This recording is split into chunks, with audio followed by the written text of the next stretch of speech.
I am here as a journalist, not as a member of the delegation. I was asked to speak on behalf of journalists since this is a session on the free press. And as a journalist, I will not try here to replicate the efforts of the politicians or the professional advocates in this room. I would only like to add this observation. There's no such thing as perfect press freedom anywhere in Europe or North America. People who want to print and write information are always in competition with powerful politicians and businessmen who want to suppress information. There's no such thing as a perfect press anywhere in Europe or North America either. Libel lawyers and anti-pornography campaigners are always in competition with people who want to use the press to generate scandal. That does not mean, however, that the situation in all countries across Europe and North America is the same. There are better and worse ways to resolve these conflicts, after all. There are countries where this natural competition takes place in a regulated manner, in courts of law and in elected legislatures. And there are countries where journalists are routinely murdered in the name of suppressing information, and where information is routinely falsified in the name of creating scandal.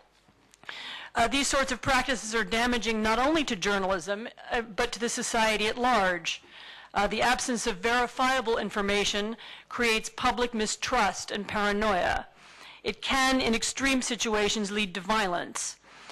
Remember, the press is also the primary means through which the vast majority of people learn about their own politics, but it is also the means by which they learn about the politics of their neighbors.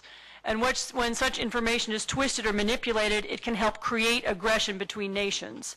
I don't have very much time to give you examples of this, but I'm sure all of you know them from your own countries. There have been several famous ones in the last few years.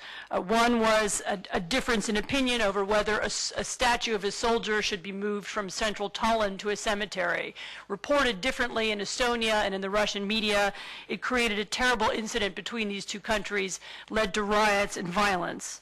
Another somewhat less controversial but equally difficult situation was different Polish and German reportage of a museum that was meant to be constructed in Berlin, commemorating the lives of deportees.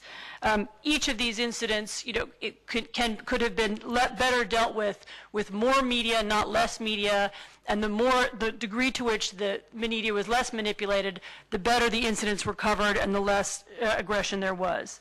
Thank you.